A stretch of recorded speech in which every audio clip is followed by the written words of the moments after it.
بسم اللہ الرحمن الرحیم 2025 اور اسلامی تاریخ ہے 18 ذی القعدہ سن 1446 ہجری۔ بقرعید آنے والی ہے اور پاکستان میں 7 جون کو بقرعید کی توقع ہے، سعودی عرب میں 6 جون کو توقع ہے۔ تو آج کا جو سیشن ہمارا ہے ٹوٹلی قربانی کے مسائل سے متعلق ہے، وہ مسائل جو عام طور پہ لوگ قربانی سے متعلق پوچھتے ہیں، اور چونکہ مسائل بہت زیادہ ہیں اس لیے 2 سیشن میں یہ کمپلیٹلی مسائل جو کمپلیٹ مسائل ہیں وہ ریکارڈ کرواؤں گا۔ تو آج کا جو سیشن ہے وہ ہے قربانی کے مسائل، ایپیسوڈ نمبر 1، اور پھر دوبارہ اگلے ایپیسوڈ میں انشاءاللہ بقیہ جو مسائل رہ جائیں گے وہ میں ریکارڈ کرواؤں گا، اور اگر اس کے بعد بھی رہ گئے تو تیسرے ایپیسوڈ میں ریکارڈ کروا دیں گے ہم اس کو۔ تو آپ نے قربانی سے متعلق یہ مسائل زیادہ سے زیادہ لوگوں میں شیئر کرنے ہیں۔ پہلا سوال ہے جی، کہ مختلف لوگوں کے سوال ہیں، میں نام نہیں لیتا، بہت سارے لوگ مختلف سوال پوچھتے رہتے ہیں، تو اب نام لیے بغیر جلدی بس میں سوالات پڑھتا ہوں۔ پہلا سوال ہے، کیا قربانی سنت ہے یا واجب ہے؟ دیکھیں، قربانی مالدار شخص پر واجب ہے، وہ کہ یہ مسئلہ اسلاف میں اختلافی ہے۔ بعض اسلاف اس کے قائل ہیں کہ یہ سنت مؤکدہ ہے، بعض اس کے قائل ہیں کہ یہ واجب ہے۔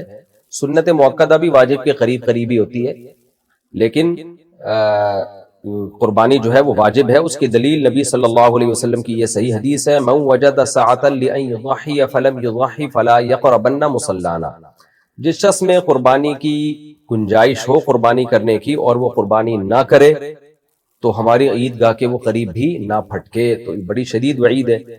بعض حضرات یہ دلیل دیتے ہیں کہ حضرت ابو بکر اور عمر رضی اللہ تعالی عنہما قربانی نہیں کرتے تھے، اور حدیث کے الفاظ ہیں کراہیۃ ان یقتدی بہما، اس خوف سے کہ لوگ ان کی اقتداء کرنا نہ شروع کر دیں۔ تو اس کا جواب یہ ہے کہ سیدنا ابو بکر اور سیدنا عمر رضی اللہ تعالی عنہما یہ دونوں صحابہ غریب تھے، مسکین تھے، پیون زدہ کپڑے پہنا کرتے تھے، تو آپ نے قربانی اس لیے نہیں کی کہ اگر آپ قربانی کرتے تو لوگ سمجھتے کہ غریبوں پر بھی یہ لازم ہے، ورنہ اصولی طور پر دیکھا جائے کہ یہ کیسے ممکن ہے کہ ابو بکر و عمر نبی کی سنت کو چھوڑ دیں، اور چھوڑیں بھی اس لیے تاکہ ایسا نہ ہو ہم کریں تو لوگ قربانی کرنا شروع کر دیں۔ یہ تو بالکل ایک عجیب سی بات ہو جائے گی۔ صحابہ تو نبی کے عمل کو زندہ کرتے تھے تاکہ لوگ اس کو کریں، تو ابو بکر عمر رضی اللہ عنہما نے اس لیے نہیں کی کہ آپ بہت مسکین تھے، صرف غریب نہیں تھے، بہت زیادہ مسکین تھے، تو اس لیے آپ اگر کرتے تو لوگ یہ سمجھتے کہ شاید سب پر واجب ہے یہ، تو غریب لوگ بھی قرضے لے کے اور مشکل میں پڑ کے پھر قربانی کرنا شروع کر دیتے، تو اس لیے ان دونوں نے نہیں کی۔ لیکن صحیح حدیث سے ہمیں معلوم یہی ہوتا ہے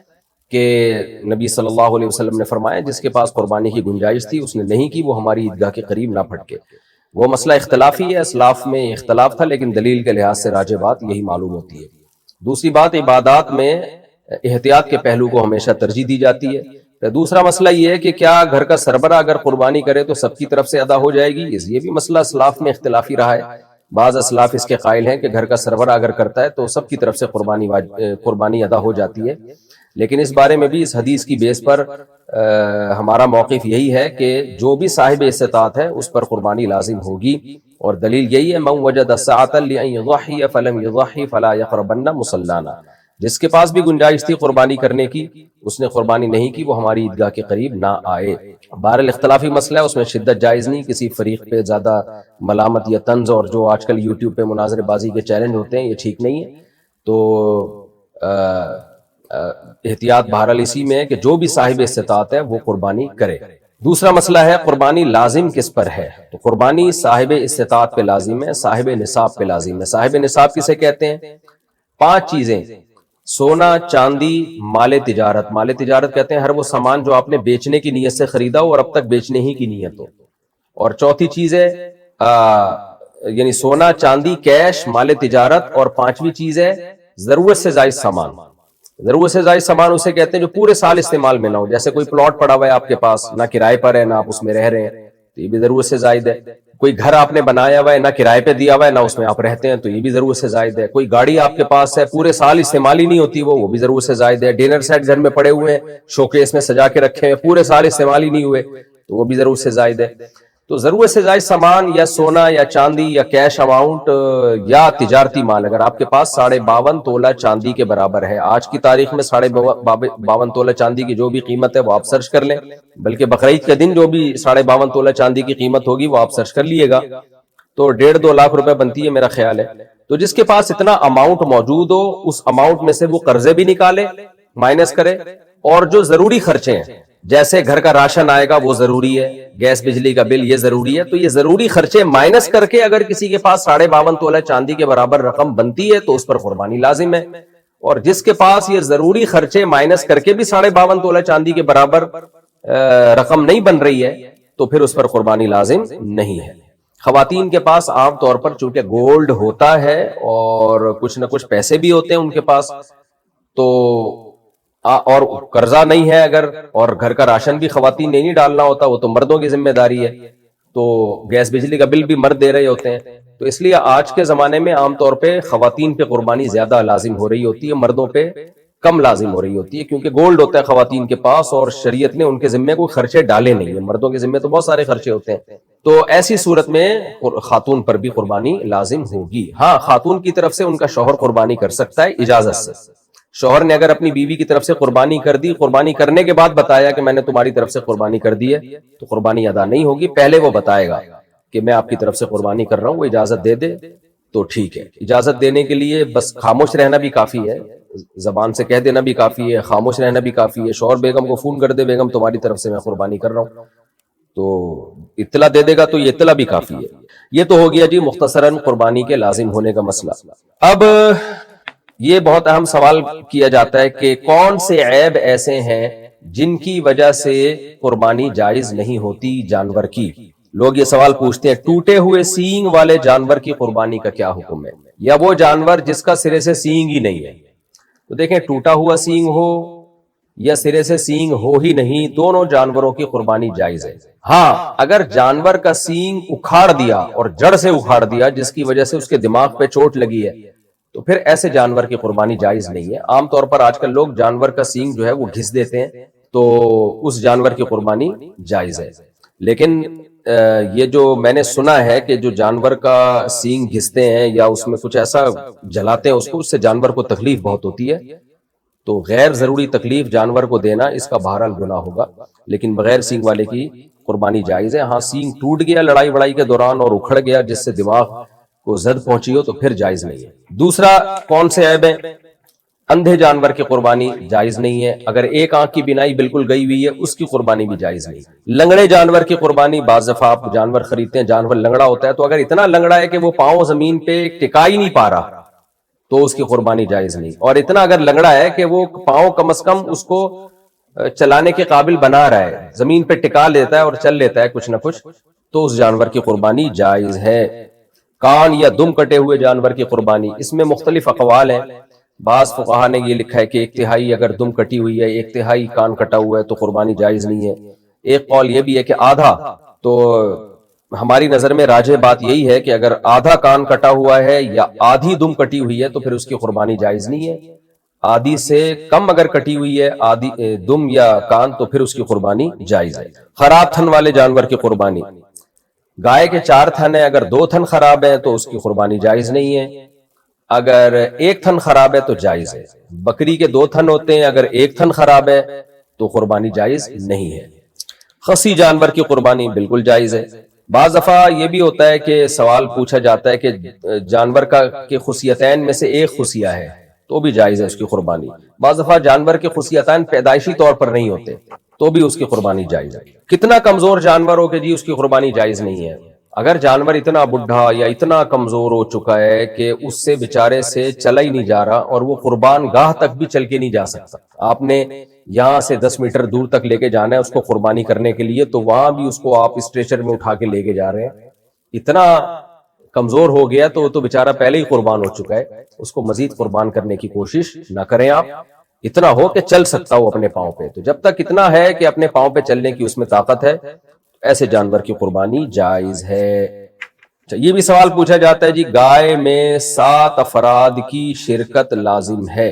اچھا، اس سے پہلے ایک اہم سوال کہ معذور جانور کی قربانی تو جائز نہیں ہے، جیسے ہم نے بتایا ٹانگ ٹوٹی ہوئی ہے اتنی کہ زمین پہ ٹکا ہی نہیں سکتا وہ، بعض دفعہ جانور کو گراتے ہوئے قربانی کرتے ہوئے وہ معذور ہو جاتا ہے، تو خوب سمجھ لیں اگر قربانی کے لیے جانور کو گراتے ہوئے اس میں کوئی عیب پیدا ہو گیا تو اس عیب سے کچھ نہیں ہوتا، ایسے جانور کی قربانی جائز ہے۔ بعض دفعہ اتنے موٹے تازے بیل ہوتے ہیں کہ آپ جب ان کو گرا رہے ہوتے ہو تو 2-4 بندے وہ پہلے گرا چکا ہوتا ہے، اور پھر اس کو گراتے ہوئے اس بیل کی ٹانگ ٹوٹ گئی یا آنکھوں کی بینائی چلی گئی، تو چونکہ وہ قربانی کے دوران ہی کا ایک پروسیس ہے، قربانی کے دوران کا ہی ایک عمل ہے، تو اس سے کوئی فرق نہیں پڑتا، ایسے جانور کی قربانی بھی جائز ہے۔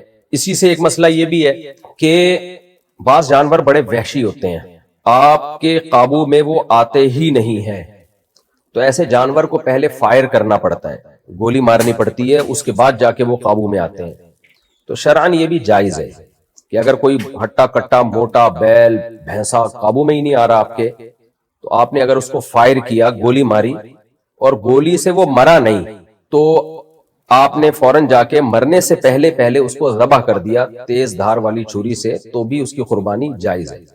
البتہ آپ نے اس کے گولی ماری اور گولی سے وہ مر گیا، آپ کے ذبح کرنے سے پہلے پہلے وہ مر گیا، تو پھر اب اس کی یعنی وہ قربانی آپ کی نہیں ہوئی ہے، اور وہ گوشت بھی آپ کے لیے حلال نہیں ہے، وہ مردار کے حکم میں ہے، کیونکہ قرآن مجید نے الموقوذہ، وہ جانور جس کو پتھر سے مارا جائے، اس جانور کو حرام شمار کیا۔ تو گولی بھی پتھر ہی کی طرح ہوتی ہے، فرق صرف یہ ہے کہ ایک پتھر وہ ہوتا ہے جو آپ ہاتھ سے پھینکتے ہو، ایک پتھر وہ ہوتا ہے جس کے لیے آپ ایک مشین استعمال کرتے ہیں تاکہ اس کی سپیڈ بڑھ جائے۔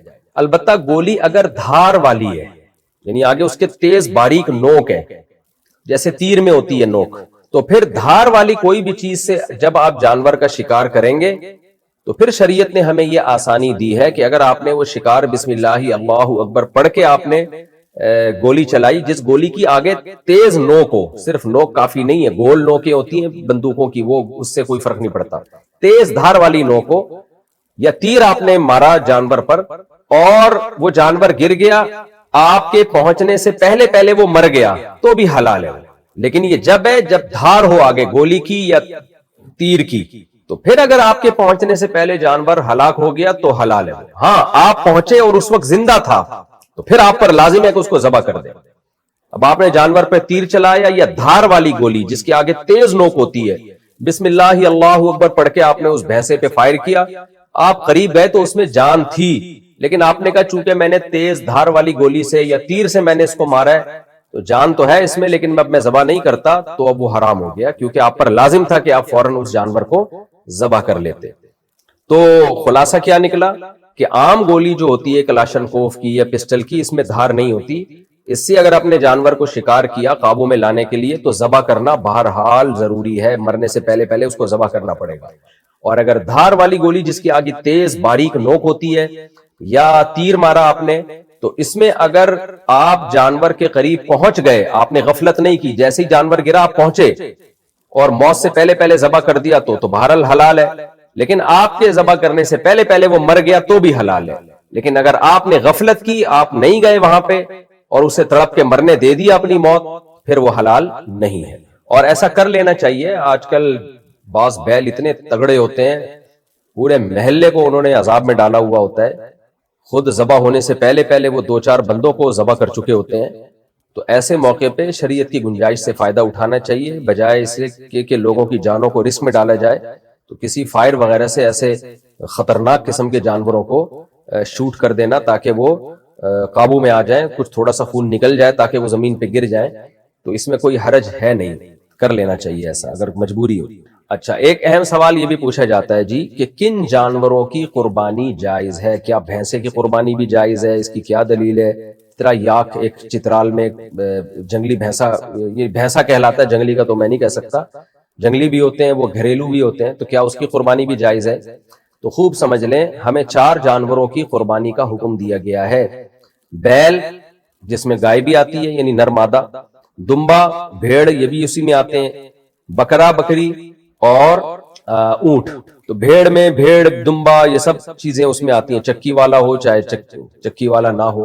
بھینس کا حدیث میں تذکرہ نہیں ملتا، اس لیے آج کل بعض علماء نے یہ کہنا شروع کیا کہ بھینس کی قربانی جائز نہیں ہے، لیکن ماضی میں ہمیں اس کے جائز ہونے پر اجماع ملتا ہے۔ اب وہ اجماع یعنی کیوں امت کا اجماع ہوا تھا کہ بھینس کی قربانی جائز ہے؟ اس کی وجہ یہ ہے کہ یہ جو 4 جانور جن کی قربانی کا شریعت نے ہمیں حکم دیا ہے، ان میں قدر مشترک کیا چیز ہے، کامن چیز کیا ہے؟ ایک تو یہ کہ یہ چوپائے ہیں، نمبر 2 یہ پالتو ہوتے ہیں، گھریلو ہوتے ہیں، تو اس لیے حضرات فقہاء کرام کا اس پر ماضی میں اجماع ہو چکا ہے کہ بھینس بھی گائے کے حکم میں ہے، میڈیکلی نہیں ہے، شرعی لحاظ سے گائے کے حکم میں ہے وہ. تو بھینس کو گائے پر قیاس نہیں کیا گیا ہے، بلکہ بھینس کو قربانی کے معاملے میں لاحق کیا گیا ہے گائے کے ساتھ، یعنی گائے کی جنس میں شامل کیا گیا ہے، کیونکہ وہ بھی چوپایا ہے. بیسک منافع اس کے بھی وہی ہیں جو گائے کے ہوتے ہیں، بنیادی منافع، اور ہے بھی پالتو، یعنی جنگلی نہیں ہوتی ہے، گھریلو ہوتی ہے. اسی وجہ سے جنگلی بھینسے کی قربانی جائز نہیں ہے.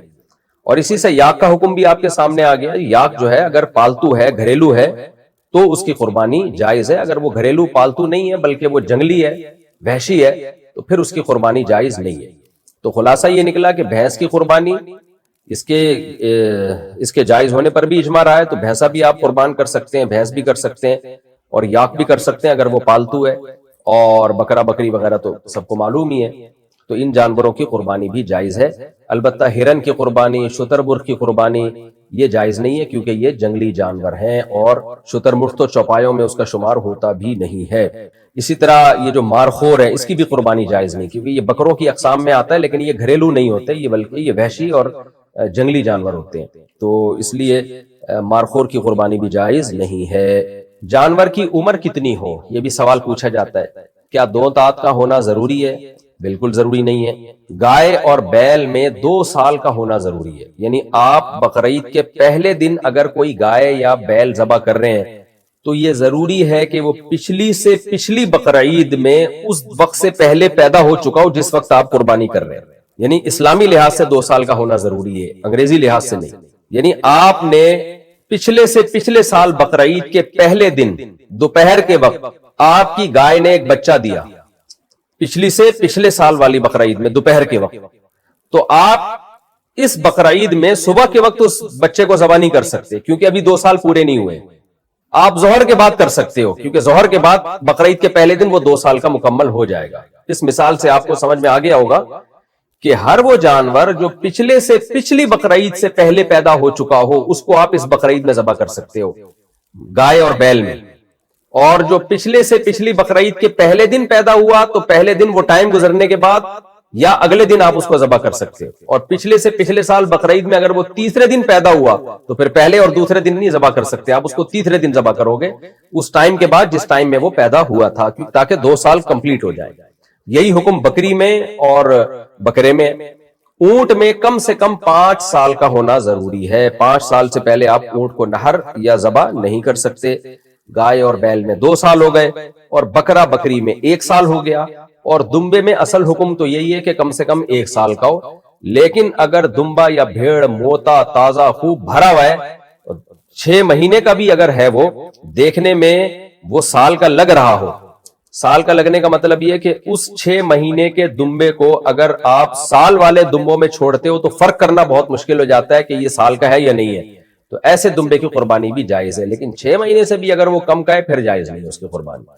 یا 6 مہینے کا ہے لیکن وہ دبلا پتلا بہت ہے اور دیکھنے میں لگ نہیں رہا سال کا، تو بھی جائز نہیں ہے.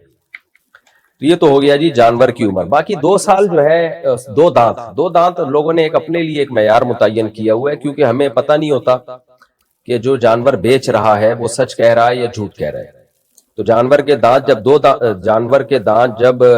2 دانت ہو جاتا ہے نا، جانور دندیا کہتے ہیں میرے خیال ہے اس کو، کہ 2 دانت کا جب جانور ہو گیا تو پھر یقین ہوتا ہے کہ یہ 2 سال سے اوپر کا ہی ہے، کیونکہ 2 سال کے بعد ہی جانور 2 دانت نکالتا ہے.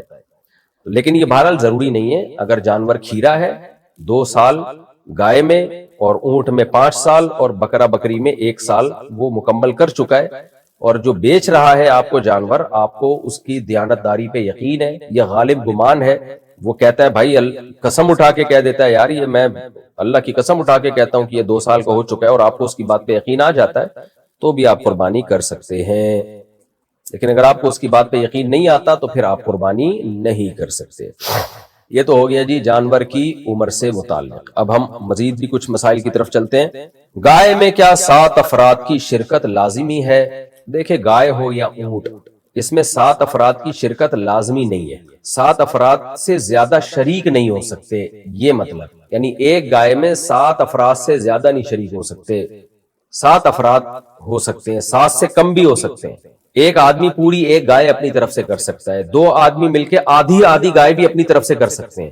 اب لوگ اس میں یہ کر رہے ہوتے ہیں کہ دو آدمی جب ایک گائے میں حصہ لیتے ہیں تو ایک 4 حصے لے رہا ہوتا ہے، ایک 3 حصے لے رہا ہوتا ہے. یہ بھی جائز ہے، لیکن اس تکلف کی ضرورت نہیں ہے. جب دو آدمی مل کے ایک گائے کر رہے ہیں تو آدھی گائے ایک کی، آدھی گائے دوسرے کی، ایسے کریں.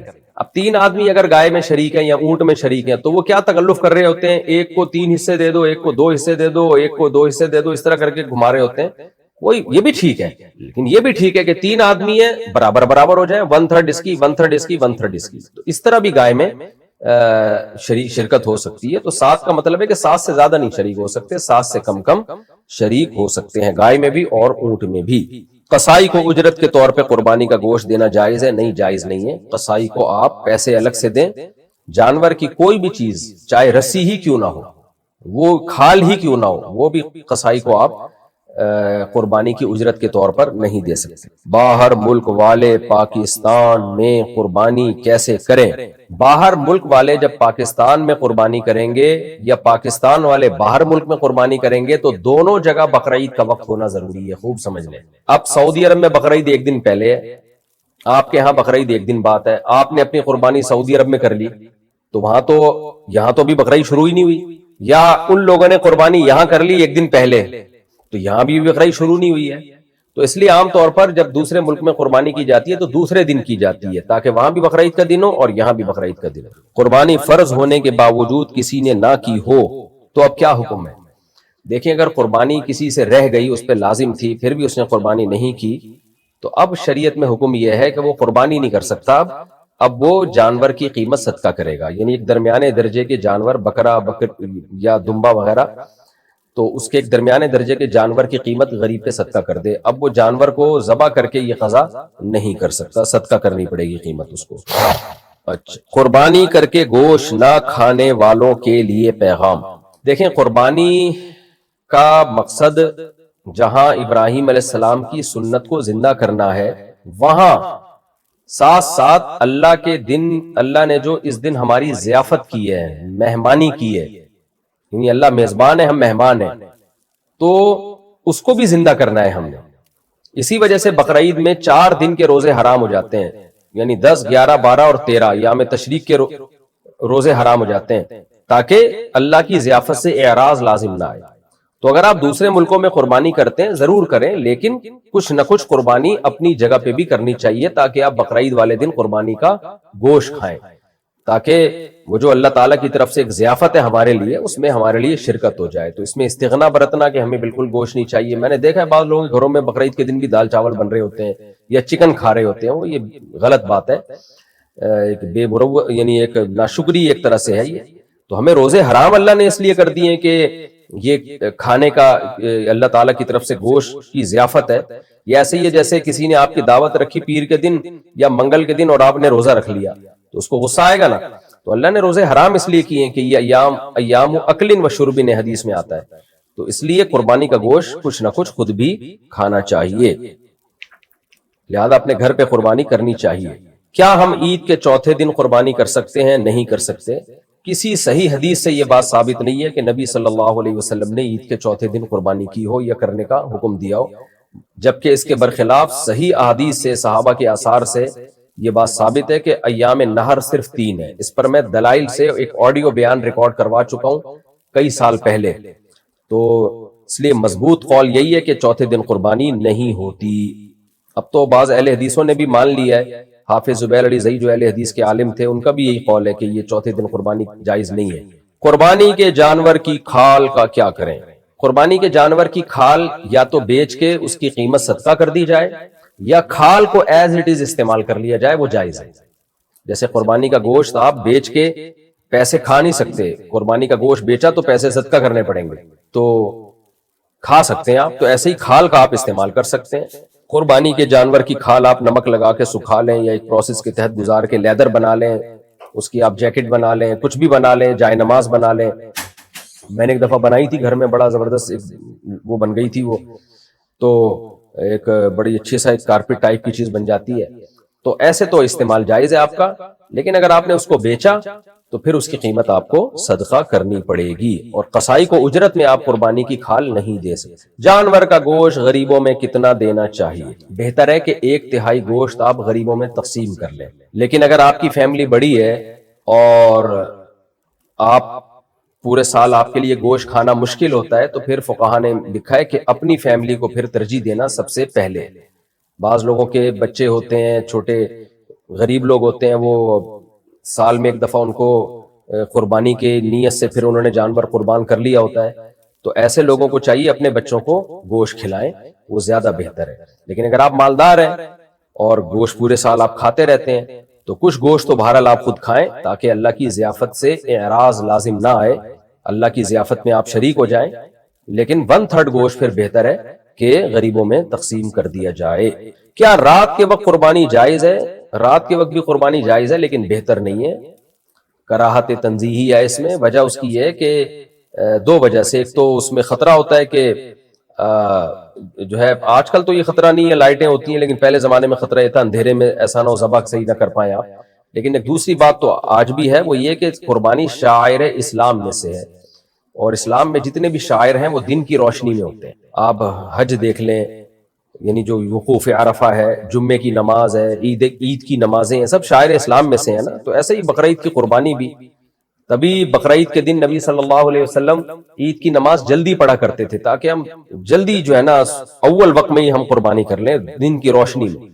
تو شاعر اسلام دن کے وقت ہی زندہ کیے جاتے ہیں، تو اس لیے افضل بہرحال یہی ہے کہ قربانی دن میں کی جائے۔ اگر آپ نے اگلے دن قربانی کرنی ہے تو بھی دن میں کر لیں آپ، تیسرے دن قربانی کرنی ہے تو بھی دن کی روشنی میں کریں آپ۔ قربانی کے جانور کا گوشت 7 حصوں میں کیسے تقسیم کریں؟ بھی بہت اہم سوال ہے، خوب سمجھ لیں۔ دیکھیں، قربانی کے جانور میں جب 7 آدمی یا 5 یا 6 یا 4 یا 2 شریک ہوں گے تو جانور کے گوشت کو تول کے تقسیم کرنا لازم ہے، بالکل برابر سرابر، ذرہ برابر بھی تبدیلی نہیں ہونی چاہیے، کمی بیشی نہیں ہونی چاہیے، کیونکہ اس میں سود کا خطرہ ہوتا ہے۔ کسی بھی طرف گوشت تھوڑا سا زیادہ چلا گیا نا تو گوشت سودی اموال میں سے ہے، تو وہ اضافہ سود کہلائے گا، کیونکہ جب تقسیم کا عمل ہوتا ہے تو اصل میں خرید و فروخت کا عمل ہو رہا ہوتا ہے، مشترک گوشت ہے سب کا، تو ہم اپنے حصے کا گوشت اس کو بیچ رہے ہوتے ہیں، اس کے حصے کا گوشت ہم خرید رہے ہوتے ہیں۔ تو گوشت ربوی اموال میں سے، سودی اموال میں سے، اس میں برابری ضروری ہے۔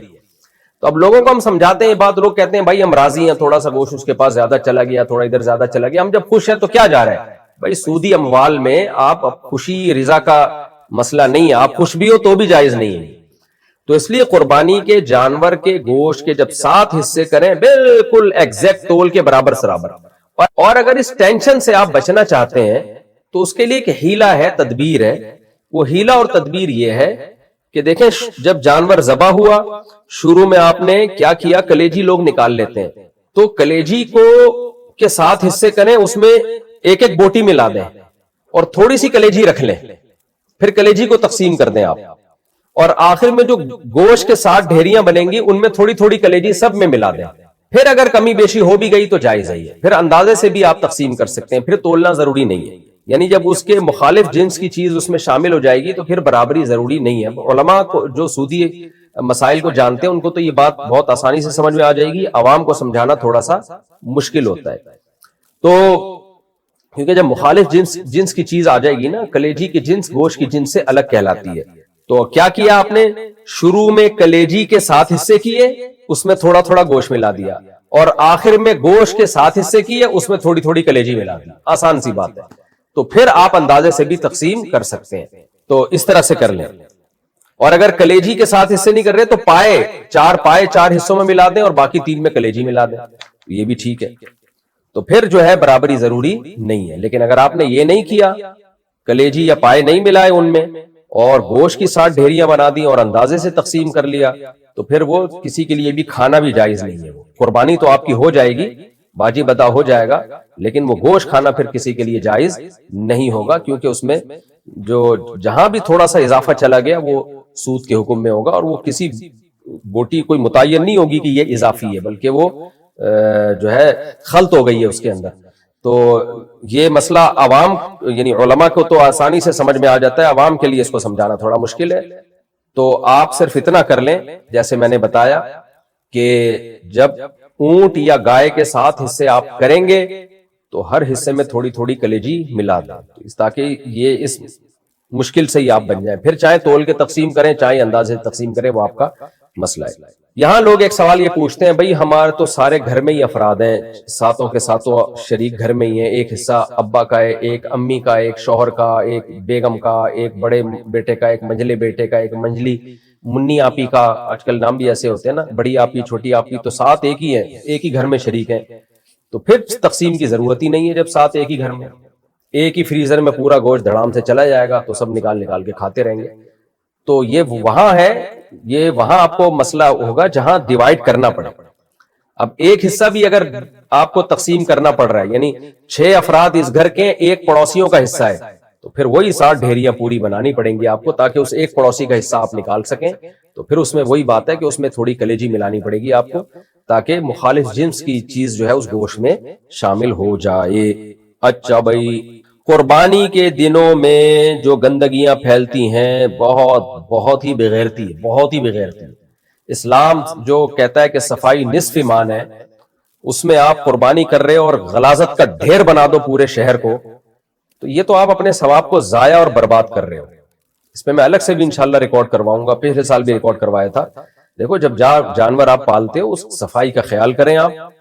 اور میں نے آپ کو اپنا بھی ایک واقعہ سنایا تھا صرف موٹیویشن کے لیے. میں اونٹ لے کر آیا تھا 2 سال پہلے، تو میں نے جو جمعدار تھے ان کے ذمے لگایا کہ آدھے گھنٹے بعد نہ مجھے ایک خون کا دھبا اور ایک بوٹی اور ایک گوبر کا نشان نظر نہیں آنا چاہیے. تھوڑے سے آپ اضافی پیسے دیں جمعدار کو، ایک دم نیٹ کلین چمکا دے گا. جب آپ اتنے لاکھ کا جانور خرید سکتے ہو تو چند ہزار یا چند سو روپے آپ صفائی میں نہیں لگا سکتے؟ تو خود بھی کریں، خود نہیں ہوتا کسی جمعدار سے کہیں، لیکن پتہ ہی نہ چلے کہ یہاں کوئی جانور ذبح ہوا ہے. دیکھیں نبی صلی اللہ علیہ وسلم نے فرمایا ایمان کے 70 سے زیادہ شعبے ہیں، سب سے کم درجے کا شعبہ یہ ہے کہ آپ راستے سے تکلیف دہ چیز کو ہٹائیں. یعنی اگر کوئی راستے سے تکلیف دہ چیز نہیں ہٹاتا تو وہ ایمان کے آخری حصے پہ بھی نہیں ہے.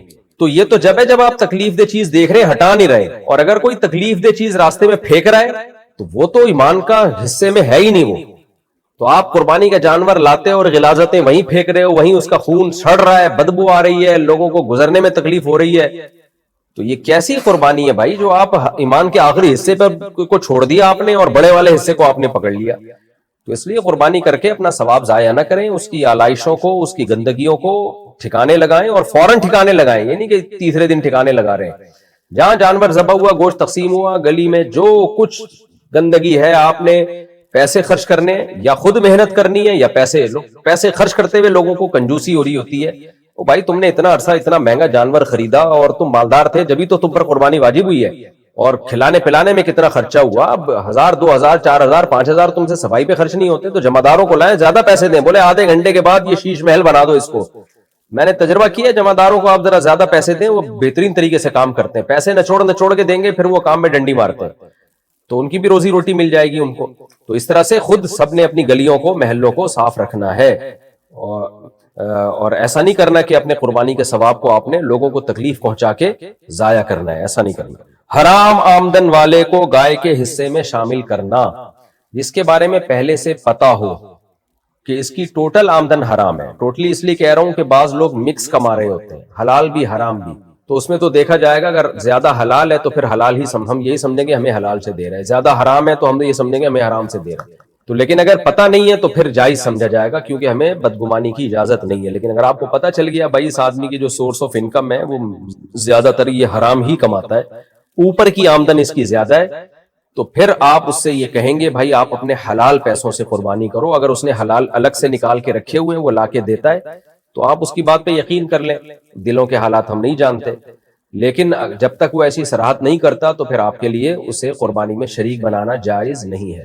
سودی بینک میں اگر سود سے متعلق کسی ڈپارٹمنٹ میں کوئی جاب کرتا ہے یا انشورنس کمپنی میں جاب کرتا ہے، اسی یعنی براہ راست جس کا انشورنس کمپنی کے معاملات سے تعلق ہو، کیونکہ انشورنس کمپنی میں تو ڈاکٹرز بھی ہوتے ہیں جو انہوں نے ہائر کیے ہوئے ہوتے ہیں، ان کی آمدن حلال ہے.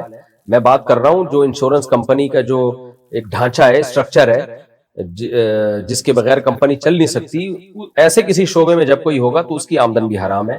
سودی بینک میں کوئی مینیجر ہے یا اسی طرح کوئی سودی معاملات لکھتا پڑھتا ہے، لکھنے پڑھنے کا کام ہے یا اکاؤنٹ کھولنے کا کام ہے لوگوں کو موٹیویٹ کر کے، تو ایسی شخص کی آمدن حرام ہے۔ یا شراب کا بزنس ہے کسی کا، تو حرام آمدن والے کو اگر آپ نے قربانی کے حصے میں شریک کر لیا تو کسی کی بھی قربانی نہیں ہوگی، اور وہ گوشت بھی سب کے لیے حرام ہو جائے گا، گوشت کھانا بھی جائز نہیں ہوگا۔ تو اس لیے اس میں احتیاط کرنا ضروری ہے۔ باقی اگر کسی کو پتہ نہیں ہے تو پھر تفتیش کرنے کی بہت زیادہ اس میں ضرورت نہیں ہے۔ کسی نے اپنے منہ سے کہہ دیا کہ بھئی میں حلال کماتا ہوں، میں یہ ان شعبوں سے میرا تعلق نہیں ہے، یا میں سودی بینک میں جاب تو کرتا ہوں لیکن میں نے قربانی کے لیے الگ پیسے رکھے ہوئے ہیں، تو بس اس کی زبان پر اعتماد کر لینا کافی ہے، زیادہ ڈیپ میں گہرائی میں جانے کی ضرورت نہیں ہے۔ اونٹ کی قربانی میں 7 حصے ہیں یا 10 حصے؟ اونٹ کی قربانی میں 7 حصے ہیں، وہ جو 10 والی حدیث ہے وہ مال غنیمت سے اس کا تعلق ہے۔ شرک کرنے والے کے ساتھ قربانی کرنے والوں کی قربانی کا کیا حکم ہے؟ کسی کا عقیدہ دو ٹوک شرکیہ ہو، بالکل واضح، نبی صلی اللہ علیہ وسلم کو بغیر کسی تعویل کے وہ مشکل کشا حاجت روا مانتا ہو کوئی شخص، آپ صلی اللہ علیہ وسلم کو کلی علم غیب کا قائل مانتا ہو، یعنی اس کا قائل ہو کہ نبی صلی اللہ علیہ وسلم کلی طور پر عالم الغیب تھے، ما کانا وما یکونو کا علم تھا، آپ کو کوئی چیز آپ کے علم سے مخفی نہیں تھی، تو یہ تو کلی علم غیب ہو گیا۔ یا آپ صلی اللہ علیہ وسلم کو اللہ نے اتنے اختیارات دے رکھے ہیں کہ جب چاہیں جہاں سے چاہیں نبی صلی اللہ علیہ وسلم ہماری مدد کر سکتے ہیں، یا فلاں بزرگ ہماری مدد کر سکتے ہیں، یا کوئی ختم نبوت کے عقیدے کا منکر ہے جیسے قادیانی ہے، تو ایسے کفریہ عقیدہ کسی کا واضح طور پر اگر ہوگا تو پھر اس کی قربانی کو اگر آپ نے حصہ اپنے جانور میں ڈال دیا تو اس کی قربانی بھی، کسی کی بھی قربانی پھر نہیں ہوگی، سب کی قربانی غلط ہو جائے گی، ناجائز ہو جائے گی۔ اور ذبح کرنے والے کے لیے بھی ضروری ہے، خوب سمجھ لیں، قربانی کا جانور ہو یا عام جانور ہو، کسی مشرک نے اگر ذبح کیا جو دو ٹوک اور صاف لفظوں میں نبی کو عالم الغیب مشکل کشا مانتا ہو، جس کی میں نے تفسیر ابھی بیان کی ہے، تو ایسے شخص نے اگر جانور بھی ذبح کر دیا تو بھی وہ جانور حرام ہو جائے گا، تو اس کا گوشت بھی کسی کے لیے حلال نہیں ہے۔ ہاں، بدعتی ہونے سے فرق نہیں پڑتا، یعنی بدعتی اگر کوئی ہے تو عقیدہ اس کا شرکیہ نہیں ہے، تو پھر اس کا اگر گائے میں حصہ ہے تو قربانی ہو جائے گی، اور اگر اس نے ذبح کر دیا تو بھی قربانی ہو جائے گی۔ لیکن مشرک یا ختم نبوت کا کوئی منکر ہے یا اسلام کے کسی بنیادی عقیدے کا کوئی منکر ہے، تو اس سے اگر کسی نے ذبح کروا لیا تو بھی جانور حرام، اور اس کو قربانی کے حصے میں شریک کر لیا تو بھی قربانی برباد ہو جائے گی سب کی۔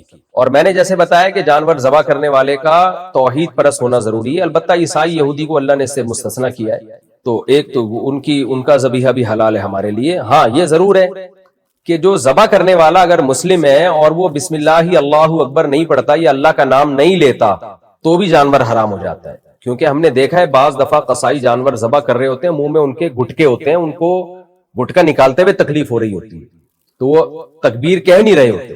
اگر بھول گیا نا کوئی بسم اللہ اللہ اکبر کہنا، کوئی شخص بھول گیا تو وہ جانور حلال ہے۔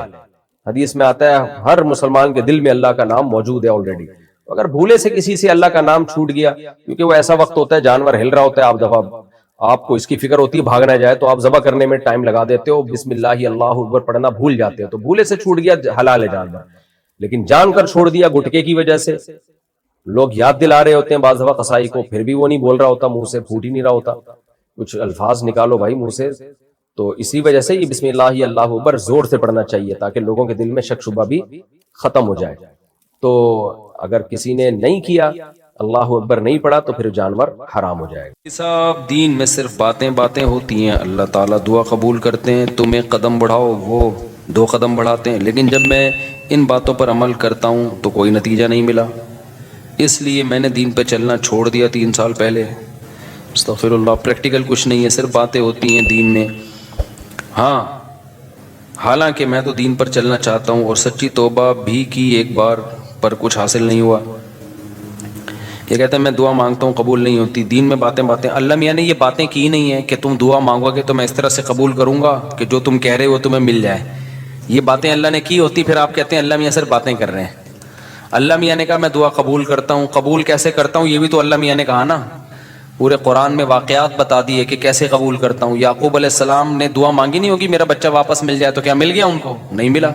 یوسف علیہ السلام پریشانیوں میں آئے, برائی سے بچے, زنا کی ان کو دعوت دی گئی, بچے, تو بچنے کے نتیجے میں اور پریشانیوں میں چلے گئے, جیل میں چلے گئے. ساری زندگی ان کی کہاں گزری؟ جیل میں گزری.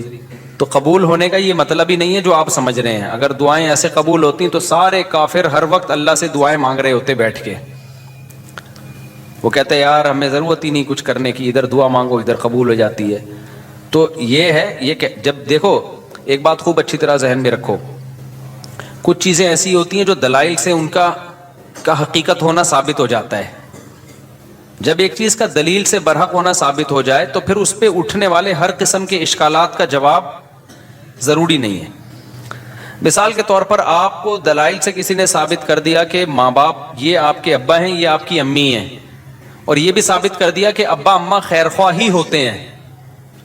یہ جب ثابت ہو جائے نا تو پھر ابا اماں اگر آپ کو کوئی کڑوی چیز بھی کھلا رہے ہیں تو پھر ابا اماں کو یہ ثابت کرنے کی ضرورت نہیں ہے کہ بیٹا اس میں تمہارا فائدہ ہے, کیونکہ پھر وہ دلیل دیں گے اس میں تمہارا فائدہ ہے. آپ کہو گے پھر یہ کڑوی کیوں مجھے کھلا رہے ہو, میٹھی کیوں نہیں کھلا رہے مجھے, اور کڑوی کھا رہا ہوں تو مجھے موشن بھی لگ رہے ہیں اس سے.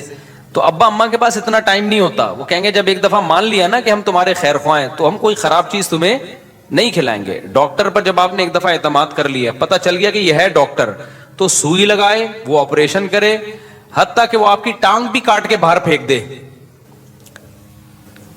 تو یہ قصائی پہ تو اعتراض ہوگا کہ یار تو کہہ رہا تھا میں تیرا خیر خواہ ہوں, تو نے میری ٹانگ کاٹ دی. لیکن ڈاکٹر اگر وہ صحیح ڈاکٹر ہے, دلائل سے ثابت ہو جائے, تو پھر اس پہ اعتراض نہیں ہوگا.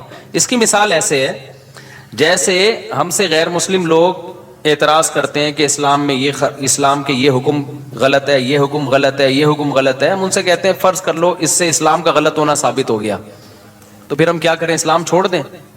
پھر ہم جس چیز کی طرف جائیں گے وہ تو اسلام سے بھی زیادہ, اگر فرض کر لو اسلام کو غلط مان لیتے ہیں تو وہ جس چیز کی طرف ہم جائیں گے وہ تو اسلام سے بھی زیادہ غلط ہے. یعنی ایک آدمی کہہ رہا ہے کہ تمہارے ابا تمہارے خیر خواہ نہیں ہے تمہارے, تو آپ کیا کہیں گے, ٹھیک ہے میں ابا کو چھوڑ دوں, تو تجھے اپنا ابا بنا لوں, پھر میں تو میرا کچھ لگتا ہی نہیں ہے. ایک دفعہ کچھ کیا ہوا, عیسائیوں کی طرف سے یا کسی اور مذہب کی طرف سے کچھ اشکالات آئے, انہوں نے کہا اسلام پہ ان کو کچھ اشکالات ہیں. میں نے کہا میں ان اشکالات کا جواب دوں گا, لیکن ایک مثال ہے کہ اگر آپ کو وہ جواب نہیں ملتا تو کیا میں عیسائی ہو جاؤں؟ کیا عیسائیت پر اشکالات نہیں ہے کیا؟ تو یہ دنیا میں ہو نہیں سکتا کہ ہر چیز 100% ہر چیز آپ کی سمجھ میں آ جائے. جب کچھ بیسک چیزیں جب سمجھ میں آ جاتی ہیں تو پھر آگے ہتھیار ڈالنے پڑتے ہیں آپ کو کہ بھئی آگے وہ سمجھ میں آئے نہ آئے, آپ نے یہ ماننا پڑتا ہے کہ جو چیز سمجھ میں آ جائے ٹھیک ہے, نہیں آئے تو بھئی میرا علم کیا ہے, ناقص ہے. پہلی بات یہ کہ یہ جو انہوں نے لکھا کہ اللہ تعالیٰ نے اسلام نے کچھ باتیں کی ہیں, دعائیں قبول ہوتی ہیں, قدم بڑھاؤ اللہ تمہارا ساتھ دیں گے, اللہ تمہیں جو ہے نا تم 2 قدم بڑھاؤ گے اللہ 4 قدم بڑھائے گا. تو اگر اس سے غلط ہونا ثابت ہو گیا تو یہ کیا مطلب, اللہ ہے نہیں کیا, یہ کائنات خود بخود بنی ہے, یہ ثابت ہونا چاہتا ہے اس سے. دوسرا اللہ ہے تو کیا مطلب, وہ جھوٹ بولتا ہے معاذ اللہ, اس نے یہ غلط باتیں کی ہوئی ہیں. ظاہر ہے یہ بھی نہیں ہو سکتا, اللہ کیوں غلط باتیں کرے گا. یا اسلام کا غلط ہونا ثابت ہو جائے گا تو پھر کون صحیح ہے, کیا ایتھیسٹ لوگ صحیح ہیں جو جن کے پاس کوئی صحیح اور غلط کا کرائیٹیریا ہی نہیں ہے, معیار ہی نہیں ہے ان کے پاس, تو پھر تو یہ انسان اور گدھے گھوڑوں میں کوئی فرق رہے گا نہیں. پھر تو یہ کائنات یہی آئے گا جو ایتھیسٹ کہتے ہیں خود بخود بنی ہے. تو وہ آپ یعنی ایک اشکال سے نکل کے بھاگیں گے اور اس کے بڑے اشکالات کے جال میں آپ پھنس جائیں گے. تبھی یہ جو ایتھیسٹ لوگ ہیں نا جو کہتے ہیں کہ ان کی سمجھ میں یہ نہیں آتا کہ یہ کائنات تو خود سے بن نہیں سکتی تو اللہ خود سے کیسے بن گیا, یہ بڑا اشکال دہرایا جاتا ہے. ہم ان سے کہتے ہیں کہ آپ کو یہ سمجھ میں نہیں آ رہا کہ اللہ ہمیشہ سے کیسے ہے, اور اس کی بیس پہ آپ اللہ کا انکار کر کے اس کائنات کو ہمیشہ سے مان رہے ہو. یہ سمجھ میں آ رہا ہے آپ کے کہ یہ ہمیشہ سے ہے, حالانکہ یہ زیادہ بڑا اعتراض ہے. یہ تو مادی چیز ہے, اس میں تو چینجر کے بغیر چینجنگ نہیں ہو سکتی, تو کریٹر کے بغیر یہ کریٹ کیسے ہو گئی. تو جب بھی کوئی اسلام پہ اعتراض کر رہا ہوتا ہے نا, ایک اعتراض کر کے وہ اس سے بڑے اعتراض کے جال میں پھنس رہا ہوتا ہے, تو آپ کو اپنی عقل کے گھوڑے وہاں روکنے پڑتے ہیں. آپ کہتے ہو یار کچھ چیزیں ایسی ہیں جو جہاں عقل ہماری رسائی کرتی ہے, اور کچھ چیزیں ایسی ہیں وہاں ہمیں ہتھیار ڈالنے پڑتے ہیں. تو یہ نہیں ہو سکتا کہ کائنات خود سے بنی ہے, یہ بھی نہیں ہو سکتا کہ جس نے بنایا ہے اس نے انسانوں کو آزاد چھوڑ دیا ہو, کوئی ہدایت نہ دی ہو, اور یہ بھی نہیں ہو سکتا کہ وہ ہدایت اسلام کے علاوہ کوئی اور ہو, کیونکہ وہ قانون ہمیں ہدایت اسلام میں ہی ملتی ہیں, اس کے علاوہ کہیں اور نہیں ملتی. اب اگر اسلام ایک بات کہہ رہا ہے تو اس کا ظاہر آپ کی سمجھ میں نہیں آ رہا, تو بھائی پھر آپ دوسری آیتیں اور دوسری احادیث اور قرآن کی دوسری آیتیں ملا کے دیکھو گے تو آپ کو اس کا مطلب سمجھ میں آئے گا. اللہ نے یہ باتیں کی ہی نہیں ہے. جو کہہ رہے ہیں نا اسلام تو باتیں کرتا ہے, عملی طور پر تو کچھ نظر نہیں آتا. یہ بہت سے لوگوں کو اشکال ہوتا ہے, کتنی زیادہ تر عاشقوں کے ساتھ ایسا ہوتا ہے. ایک عاشقہ تھی, ڈاکٹر پہ عاشق ہو گئی تھی, یہ 10 سال پرانی بات ہے, اب سمجھ میں نہیں آئے گا کس کی بات ہو رہی ہے. اس نے مجھے بتایا میں اللہ سے دعائیں مانگ مانگ کے تھک گئی. وہ ہاؤس جاب میں اس کے ساتھ جاب کرتا تھا نا, وہ لڑکا بھی ڈاکٹر بنا تھا, یہ بھی ڈاکٹر بننی تھی. مجھے اس سے عشق ہو گیا, میں دعائیں مانگ مانگ کے تھک گئی, اللہ دے ہی نہیں رہا. تو کہاں ہیں وہ دعائیں, کہاں ہیں وہ سب چیزیں جو اللہ نے وعدے کی ہیں؟ تو کچھ بھی نہیں ہے, ایسی باتیں ہیں. کچھ لوگ کیا کرتے ہیں, ہمارے محلے میں ایک صاحب بیمار ہو گئے تو ان کو کسی نے بتایا کہ یہ وظیفہ پڑھو, قرآن کی یہ آیتیں پڑھو, ٹھیک ہو جائیں گے تمہارے ابا. وہ سارا دن پڑھتے تھے, آیت کریمہ بھی پڑھی, وہ پھر ابا کا پھر بھی انتقال ہو گیا. اور انتقال بھی ایسے ہوا کہ ڈاکٹروں نے کہا تھا کہ احتیاطاً آپریشن کروا لیں آپ. ویسے وہ ٹھیک ٹھاک تھے, احتیاطاً آپریشن کے چکر میں گئے اور نکلے ہی نہیں آپریشن تھیٹر سے ہی, ان کی ڈیڈ باڈی ہے. اچھے بھلے ہنستے کھیلتے گئے تھے, وہ آپریشن ہی ناکام ہو گیا. تو انہوں نے کہا ہم نے تو اتنے وظیفے پڑھے. تو بھائی اللہ میاں نے اگر یہ کہا ہوتا نا کہ میں دعا اس طرح سے قبول کروں گا کہ جس کو ٹھیک ہونے کی دعا مانگو گے ٹھیک ہو جاؤ گا, تو پھر لوگ مرتے کیا؟ پھر تو انسان کی عمریں سب کی 90 سال لازمی عمر ہوتی, کیونکہ کون بوڑھا نہیں ہے جس کے لیے, کون بیمار نہیں ہے جس کے لیے پیچھے دعائیں نہیں مانگی جاتی. دعا کا مطلب ہمیں یہ بتایا گیا ہے کہ تم نے اپنا کیس فائل کر دیا اللہ کے دفتر میں, اپنی ذمہ داری تمہاری ہو گئی ہے پوری. بڑا آفیسر بیٹھا ہوتا ہے نا, تو آپ جاتے ہیں اس سے کوئی ریکویسٹ کرتے ہیں, کہتے ہیں بھائی یہ پروسیس ہے, اس کو فالو کرو, اور اپنی فائل یہاں ویزے کے لیے آپ نے اپلائی کر دیا نا, ٹھیک ہے, آپ کی ذمہ داری کیا ہو گئی, پوری ہوگی. آپ کو انٹرویو کے لیے بلایا جائے گا, ہم نے ویزا دینا ہوگا دیں گے, نہیں دینا ہوگا نہیں دیں گے. تو ہم نے اپنی ذمہ داری پوری کر لی ہے. باقی اللہ کا کام ہے, وہ اس طرح سے دعا قبول کرتا ہے یا اس طرح سے دعا قبول نہیں کرتا. لیکن اس نے کہا میں قبول کرتا ہوں, کیا مطلب؟ پھر اس نے قبول کرنے کا مطلب ہمیں بتایا. بعض دفعہ میں وہی چیز تمہیں پکڑا دوں گا جو تم چاہ رہے ہو, بعض دفعہ اس کا کوئی آلٹرنیٹ میں تمہیں دے دوں گا, بعض دفعہ کوئی مصیبت آنے والی ہوگی وہ مصیبت میں تم سے ٹال دوں گا. کچھ بھی نہیں, آخری درجہ حدیث میں آتا ہے اس کے بدلے میں اجر دے دوں گا جو آخرت میں ملے گا تمہیں. اب جس کو آخرت پر ایمان ہوگا وہ مان لے گا, جس کو نہیں ہوگا تو اللہ کہتے ہیں جاؤ نہ مانو. پھر تو بدماشی تھوڑی ہے اللہ کے سامنے کسی کی. کوئی کہتا ہے یار آخرت میں کیوں, مجھے دنیا میں چاہیے. اللہ کہتے ہیں تم آخرت کو نہیں مانتے تو جاؤ تم. تو یہ اللہ میں باتیں یہ والی کی ہیں جو میں آپ کو بتا رہا ہوں. ان باتوں میں اللہ پورا نہ اتر رہا تو پھر آپ بات کرو. اور یہ بھی آپ کی بات ہے کہ آپ کو پوری ہوتے ہوئے نظر نہیں آ رہی. ہم نے اپنی زندگی میں اپنی دعاؤں کو پورا ہوتا ہوا, میرے کتنے مسائل حل ہوئے ہیں الحمدللہ. آج تک جتنے مسائل میں نے اپنے آپ کو ڈالا ہوا ہے آپ سوچ سکتے ہو, جتنی ذمہ داریوں میں ڈالا ہوا ہے نا ہم نے اپنے آپ کو. ہمارے تو سارے مسائل بھائی دعاؤں سے ہی حل ہو رہے ہیں. سارے مسئلے اللہ کا شکر ہے ہمارے دعاؤں سے حل ہو رہے ہیں. بلکہ مجھے تو ڈر لگتا ہے کہ اللہ ہم سے کہے گا تمہارا عمل تو کچھ بھی نہیں ہے, سارے مسئلے ہم نے تمہارے کیا کر دیے, حل کر دیے. تو یا تو بھائی آپ نے کچھ ایسے مسئلے بنائے ہوئے ہیں جو مسئلے ہیں نہیں, وہ آپ کے اپنے بنائے ہوئے مسئلے ہیں, یا پھر آپ نے اللہ پر کو یہ جو ہم کہتے ہیں نا یہ کروں تو یہ پورا ہو جائے, اس کا مطلب اللہ آپ ہیں اور اللہ کیا ہے, آپ کا بندہ ہے. پھر وہ اگر آپ یہ چاہتے ہو نا میں یوں کہوں اور اللہ یوں کر دے, تو پھر تو اللہ آپ بن گئے نا بھائی. جس کا آرڈر چلتا ہے, جس کی بات 100% مانی جاتی ہے, باس تو وہ ہوتا ہے. کیا خیال ہے؟ تو پیغمبروں کی سیرت, قرآن نے جو اتنی لمبی لمبی سیرت بیان کی, موسیٰ علیہ السلام کے بارے میں بتایا کہ بنی اسرائیل کو وعدے کرتے رہے کہ اللہ تمہیں غلبہ دے گا, اللہ تمہیں. بنی اسرائیل نے ایک دن تنگ آ کے کیا کہا ہے, اوذینا من قبل ان تأتینا ومن بعد ما جئتنا, اے موسیٰ تیرے آنے کا کوئی فائدہ نہیں ہوا, آنے سے پہلے بھی ٹینشن تھی, آنے کے بعد بھی ٹینشن. موسیٰ علیہ السلام نے کیا کہا, عسیٰ ربکم ان یرحمکم, امید ہے اللہ رحم کرے گا, امید ہے اللہ کیا کرے گا, رحم کرے گا. اور بالکل اینڈ میں لے جا کے نا جب بنی اسرائیل نے کہا اب تو مر ہی گئے, بالکل دریا کے کنارے کھڑے ہوئے کہہ رہے ہیں اب تو بس مارے گئے. موسیٰ علیہ السلام اس وقت بھی کیا کہہ رہے ہیں, بھائی اللہ میرے ساتھ ہے. اس وقت یہ بھی نہیں کہا مدد کرے گا, ساتھ ہے, جو ہو رہا ہے ہمارے حق میں بہتر, بھلے شہادت دے دے یہاں پہ, ٹھیک ہے نا, بھلے شہادت دے دے, لیکن میرے ساتھ اللہ ہے, میں اس کو ناکامی نہیں سمجھتا, جو بھی میرے ساتھ ہو رہا ہے میں اس کو ناکامی نہیں سمجھتا. تو صحابہ کرام تو جنگوں میں شہید ہوئے ہیں اور شہادت سے پہلے کیا کہہ رہے ہیں؟ فزت ورب الکعبہ، رب کعبہ کی قسم ہم کیا ہو گئے؟ کامیاب. حالانکہ وہ تو 100% ناکامی ہے. جو آدمی موت کے منہ میں جا رہا ہے اس کے تو سارے پروگرام ہی ضائع ہو گئے نا، اس کے تو سارے ویژن کی ایسی کی تیسی ہو گئی. لیکن وہ مرتے ہوئے کیا کہہ رہے ہیں کہ ہم کامیاب ہو گئے. وجہ کیا ہے کہ بھائی جو اللہ اب ہمارے ساتھ کر رہا ہے ہمیں یقین ہے کہ وہ ہمارے حق میں بہتر ہی ہو رہا ہے، ہمارے حق میں برا نہیں ہو رہا. تو آپ کو اپنے آپ کو اللہ کا بندہ بنا کے زندگی گزارنی ہے.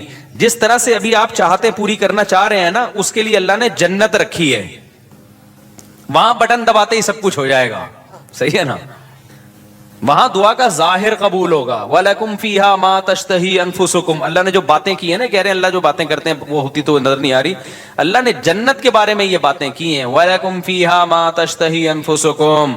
جو چاہو گے وہ تمہیں ملے گا. دنیا کے بارے میں اللہ نے یہ کہا نہیں ہے. جو اللہ نے باتیں کی ہیں دنیا کے بارے میں وہ سورہ بنی اسرائیل میں ہے. اللہ تعالیٰ فرماتے ہیں کہ من کان یرید العاجلۃ عجلنا له فیہا ما نشاء لمن نرید.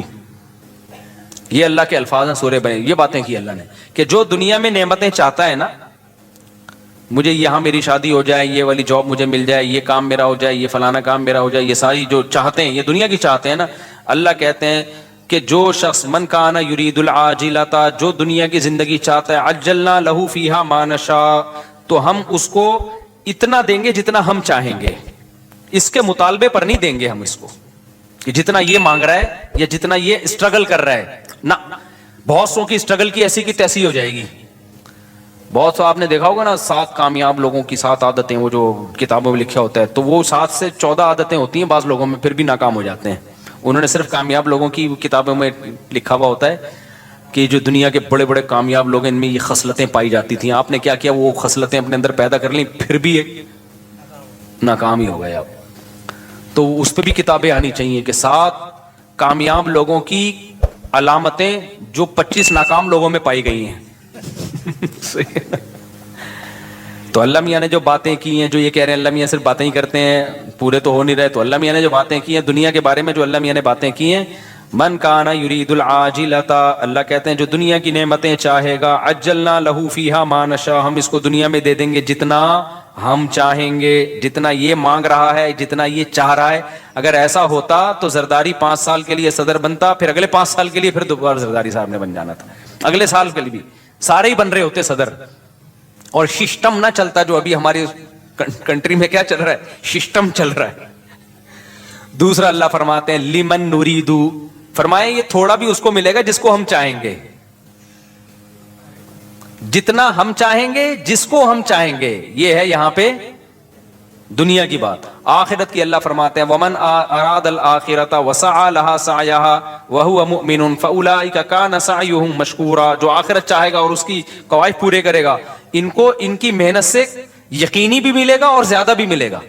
اب ان کا اگلا سوال دین کے بارے میں کہ میں تو توبہ کرتا ہوں تو توبہ پہ بھی قائم نہیں رہتا، تو اللہ تو وہاں بھی مدد.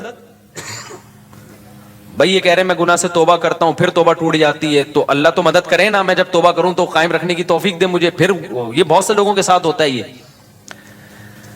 بھائی آپ جو توبہ کر رہے ہو نا، توبہ ٹوٹ رہی ہے تو اللہ نہیں توبہ توڑ رہا، آپ نے خود گناہ کر کر کے اپنے آپ کو گناہ کا عادی بنا دیا ہے، لت پڑ گئی ہے آپ کو. اور جو بار بار گناہ سے توبہ ٹوٹتی ہے نا، یہ انہی کی ٹوٹتی ہے جو پہلی دفعہ جو گناہ کرتے ہیں وہ توبہ پہ قائم بھی رہتے ہیں. 25-26 دفعہ طبیعت سے گناہ کرنے کے بعد پھر توبہ کرتے ہیں، پھر کہتے ہیں توبہ ہماری کیا ہو جاتی ہے. جب آپ نے سٹے کا عادی بنا دی اپنے آپ کو تو پھر تو آپ کا دل للچائے گا نا. تو یہ الزام اللہ کو کیوں دے رہے ہو؟ یہ تو آپ کا جرم ہے، خود اپنے آپ کو عادی بنائے. تو جتنا گناہ کرنے میں مزے اڑائے ہیں، اب چھوڑنے میں اسٹرگل بھی اتنی ہی کرنی پڑے گی. ایک بات. دوسری بات یہ کہ آپ گناہ سے توبہ صحیح طرح سے کر نہیں رہے. بعض دفعہ گناہ سے توبہ کرتے ہیں، اس کے وہ جو گناہ کے قریب لے جانے والی چیزیں ہوتی ہیں نا، وہ نہیں چھوڑ رہے ہوتے، وہ نہیں چھوڑ رہے ہوتے. اب کسی کو عادت پڑ گئی ہے فحش فلمیں دیکھنے کی، تو بھائی بند کمرے میں کمپیوٹر کیوں رکھ رہے ہو آپ اپنے آپ کو بزی کیوں نہیں کر رہے؟ آپ شادی کیوں نہیں کر رہے؟ اور اگر شادی کے بعد بھی عادت چھوٹ نہیں رہی ہے آپ کی، تو آپ اپنے اوپر سزا کیوں متعین نہیں کر رہے؟ آپ گناہ کرتے ہو تو سزا تو دو نا اپنے آپ کو. ایسے کیوں چھوڑ رہے ہو آپ اپنے آپ کو؟ آپ کا بچہ 1 دفعہ غلطی کرے گا، 2 دفعہ، پھر تیسری دفعہ میں آپ کیا دو گے؟ سزا دو گے نا آپ اس کو. فوج میں ایک غلطی ہوگی, فوجی دوسری غلطی کرے گا, پھر کورٹ مارشل ہوگا اس کا. دنیا میں کہیں بھی وداؤٹ پنشمنٹ جو ہے کہیں بھی سسٹم نہیں چلتا. سسٹم تو چل سکتا ہے, سسٹم نہیں چلتا. تو آپ گناہ کو چھوڑنے کی پراپر کوشش کرو. بڑے بڑے لوگ, 100 آدمیوں کے قاتل نے پکی ڈھکی توبہ کر لی تھی, جس کو قتل کی عادت پڑ گئی تھی. بڑے بڑے لوگ ولی اللہ گزرے, سارے ہم پیدائشی ولی اللہ تھوڑی تھے. تو خاندانی طریقے سے گناہ سے توبہ کی کوشش کرو. اس کا فائدہ کیا ہوگا؟ ایک دم نہیں چھوٹے گا تو آہستہ آہستہ چھوٹ جائے گا. اور دوسری بات یہ کہ جو اللہ کہہ رہا ہے کہ میں تمہارا ہاتھ تھاموں گا, اس نے تھامنے کا مطلب کیا بتایا ہے؟ اس نے کہا توبہ کر لو نا, معاف کر دوں گا. اس سے بڑا آپشن اور کیا ہے؟ بھلے دوبارہ ہو جائے. صحیح ہے نا؟ دوبارہ ہونے سے پرانی توبہ کینسل نہیں ہوگی. اور کیا چاہیے بھائی؟ ایک گناہ آپ سے ہو گیا, آپ نے گڑگڑا کے توبہ کی, توبہ کرتے ہوئے نیت تو آئندہ دوبارہ نہیں کروں گا, پھر اسباب بھی اختیار کیے کہ نہ ہو, غلطی سے ہو گیا, تو فوراً تھوڑی اللہ جہنم میں ڈال رہا ہے آپ کو پھر توبہ کا موقع دے رہا ہے. آپ توبہ کرو. تو آپ مایوس کیوں ہو رہے ہو؟ ہمارے ایک دوست تھا, بہت گناہوں میں ملوث ہو گیا تھا, تو میں نے اس کو کہا توبہ کرو. ایک بزرگ کے پاس لے گیا, اس نے توبہ کی, دوبارہ اس سے غلطی ہو گئی. مجھے کہتا ہے یار پھر توبہ کی. پھر میں لے گیا, میں نے کہا بیٹھا کر یہاں اللہ والوں کے پاس. پھر دو دوستوں میں بیٹھنا, پھر توبہ غلطی ہوگی. پھر میں لے گیا, ایک بزرگ تھے ان کے پاس لے گیا, یار ادھر بیٹھا کر اللہ کچھ سنا کر. کہہ رہا ہے یار اب تو مجھے توبہ کرتے ہوئے شرم آ رہی ہے, اللہ میں بھی بولے گا گناہ کرتا ہے پھر توبہ کر رہا ہے. تو میں نے کہا کمبخت, شرم توبہ توڑتے ہوئے آنی چاہیے, کرتے ہوئے نہیں آنی چاہیے. توبہ توڑتے ہوئے شرم آنی چاہیے کہ کتنی گڑگڑا کے اللہ سے توبہ کی تھی, اب نہیں کروں گا. بے شرم بن کے دوبارہ کیا کر رہا ہے؟ جو شرم ادھر آنی چاہیے تھی وہاں آنی رہی, جہاں نہیں آنی چاہیے وہاں آ رہی ہے شرم. تو اللہ میاں کے سامنے یہ آزار قیامت کے دن نہیں چلیں گے. تو اس لیے بھائی بار بار ہو رہا ہے, بار بار توبہ کرو. اللہ میاں نے آپشن رکھا ہوا ہے, تبھی یقینی جہنمی کسی گناہگار کو نہیں کہا جا سکتا. این ممکن ہے آپ کی اس اسٹرگل کی بیس پہ اللہ کہے چل بھائی کوشش میں لگا ہوا تھا, تو بھائی آپ اسٹرگل میں لگے رہو, مایوسی کی باتیں مت کرو. ہم اللہ کے بندے ہیں, غلام ہیں, ہم اس زمین کے باپ نہیں ہیں. مغفرت کے دروازے کس کے ہاتھ میں ہیں؟ تو جھکے رہو گے اللہ کے سامنے, لگے رہو گے. ہو سکتا ہے اللہ ویسی کسی فرشتے کو بولے اس کو ٹھڈا مار کے جنت میں بھیج کے, تو جنت میں جانے والا بنتا نہیں تھا بنتا نہیں تھا, چل جا یار کیا کر, کوشش میں لگا ہوا تھا, چل جا جنت. بعض دفعہ ایسے ہوتا ہے نا کہ کوئی ایک چپک جاتا ہے آپ سے, کوئی بھکاری, آپ کو پتا ہے یہ مستحق نہیں ہے, لیکن جان چھڑانے کے لیے آپ کہتے ہیں لات مار کے اس کو 50 روپے دفع ہو یہاں سے, یہ پکڑ پیسے جا. تو ہو سکتا ہے اللہ کی رحمت جوش میں آئے, اللہ کہ توبہ کرتا تو رہتا تھا نا, گناہ پہ ڈٹ تو نہیں گیا تھا نا, اس کو ندامت تو تھی, روتا تو تھا. تو اللہ میاں ہو سکتا ہے کچھ فرشتے سے کہیں اس کو بنتا نہیں ہے اس کا جنت میں جانا, لیکن اس بے غیرت کو بولو دفع ہو جنت میں, شاید اللہ کر دے. لیکن اگر یہ اسٹائل ہے نا, جو یہ والا اسٹائل ہے کہ اللہ میاں باتیں کرتے ہیں پوری کرتے نہیں ہیں, میں تو توبہ کی کوشش کر رہا ہوں, ہوتا کچھ بھی نہیں ہے, پھر تو مایوسی ہے. اللہ کے سامنے جو اکڑ گیا تو اللہ کا, شیطان اکڑا ہے یار, اتنا پرانا تعلقات اس کے اللہ سے, وہ اکڑا ہی تو تھا, تو اللہ کا کیا بگاڑ لیا اس نے. تو اللہ کے سامنے اللہ کے سامنے گنہگار جو تواضع کرنے والا ہو اس کی ویلیو زیادہ ہے, پرہیزگار جو اکڑ دکھانے والا ہو اس کی اللہ کے ہاں ویلیو بولو نہیں ہے. تو کبریائی صرف اللہ کے لیے, تو اللہ کا کچھ نہیں بگاڑو گے ایسے اشکالات کر کے. ایک دفعہ حکیم الامہ مولانا تھانوی رحمۃ اللہ کے پاس ایک پروفیسر آیا, کہتے ہیں مجھے اسلام پہ کچھ اشکالات ہیں. انہوں نے جواب دیے, اس کے اشکال دور ہو گئے. پھر آیا یار مجھے کچھ مزید اشکالات بھی ہیں, انہوں نے وہ بھی جواب دے دیے. پھر آیا, اس کو پھر پتہ چل گیا کہ اس کو اشکالات کی بیماری ہے, اس کو اشکالات نہیں ہے, اس کو ویسی کوئی مسئلہ ہے. تو پھر اس نے آیا کہنے لگا اصل میں یہ ایکچولی اشکال ہے. مولانا تھانوی رحمہ اللہ نے پھر اس کو سمجھایا. پھر 4-5 دفعہ آیا, انہوں نے کہا تیرے جیسے لوگوں کی اسلام کو بالکل ضرورت ہے, تو مرتد ہو جائے, دفع ہو جائے یہاں سے. وہ ٹھیک ہو گیا. اس نے کہا میرے سارے اشکالات دور ہو گئے, کیونکہ اس کے دماغ میں یہ بیٹھ گئی تھی, یہ بات تکبر آ گیا تھا کہ گویا اسلام کو میری ضرورت ہے, اور گویا جو ہے نا یہ علماء بیٹھ کے مجھے ہی سمجھاتے رہے بیٹھ کے, اور ایکچولی یہ اور یہ اشکال, یہ جب اس کو اس کی اوقات دکھا دی نا کہ جہاں اتنے لوگ جہنم میں جائیں گے 2-4 اور چلے جائیں تو اس سے ہماری صحت پہ کوئی فرق نہیں پڑے گا, جہاں اللہ اتنے لوگوں کو اٹھا کے جہنم کی آگ میں پھینکے گا تو بھی چلا جائے گا, تو کوئی تیرے اشکالات کی حل ہونے کی ضرورت نہیں ہے, مرتد ہو جا. اس کے سمجھ میں آ گیا کہ بھائی اسلام میری ضرورت ہے, اسلام کو میری ضرورت نہیں ہے, مجھے اسلام کی ضرورت ہے. تو بعض دفعہ یہ بھی ہوتا ہے کہ انسان اپنے بارے میں نا بہت زیادہ خوش فہمیوں کا شکار ہو جاتا ہے. بھائی اللہ کے سامنے گڑ گڑائے, جھکے رہے اللہ کے سامنے, تو پروگرام کامیاب ہونے کی چانسز ہیں. بھلے گناہوں سے توبہ کرنے میں ہی زندگی گزر جائے, لیکن اگر اکڑ دکھانا شروع کر دی نا کہ یہ تو ہوتا ہی نہیں ہے, مایوسی کی باتیں, یہ تو سب ایسے ہی ہے, تو پھر اللہ کہتے جاؤ, شیطان کو نہیں چھوڑا جو اتنا اللہ کا عبادت گزار تھا, تم کس کھیت کی مولی ہو. شادی میں جو شیروانی کے ساتھ پگڑی ہوتی ہے وہ کیا غیر مسلم کی مشابہت نہیں ہوگی؟ بھائی غیر مسلم کے ساتھ مشابہت, پگڑی تو مسلمانوں کا شعار ہے. شادی میں ہی تو پگڑی کتنے اب دولہا پہ جچ رہی ہوتی ہے, دولہا لگ رہا ہوتا ہے. وہ سول ڈریس میں لوگ آ جاتے ہیں میرے پاس نکاح پڑھوانے کے لیے, پتہ ہی نہیں چل رہا ہوتا ہے اس میں دولہا کون ہے اور اس کے دوست احباب کون ہیں. دوست نے زیادہ اچھے کپڑے پہنے ہوئے ہوتے ہیں. ایک دفعہ تو ہوا, دولہا ایسے ہی عام کرتے شلوار میں تھا اور دوست تھا وہ شیروانی میں, میں اس سے قبولوانے لگا تھا. یہ ہوا ہے میرے ساتھ. ماں باپ کے کہنے میں سارا خرچ کر سکتے ہیں, سارا مال خرچ کر سکتے ہیں. نہیں بھائی, سارا مال خرچ کرو گے کل پھر بھیک مانگو گے. ماں باپ کی ضرورت پوری کرنا واجب ہے, باقی اضافی کرو گے تو ثواب ملے گا. کیا جمعے کی مسجد کے باہر بھی جمعے کی نماز ہو سکتی ہے لیکن مسجد میں پڑھنی چاہیے کیا؟ بھائی سنبھل سے وضو نہیں ٹوٹتا. اچھا بھائی میرے بھائی, کیا ٹک ٹاک اور یوٹیوب میں چلائیں گے پیکج ہوتا ہے کہ پیسے حلال حرام؟ بھائی یوٹیوب پہ یا ٹک ٹاک پہ جو پیسے ملتے ہیں ایڈورٹائزمنٹ کے ملتے ہیں. تو اگر حرام چیز کا ایڈورٹائز ہے, شراب کا, سود کا, بینک کا, سودی بینک کو پروموٹ کیا جا رہا ہے, کسی فلم کا ایڈ چلایا جائے, تو پھر اس ایڈ کی آمدن کیا ہے؟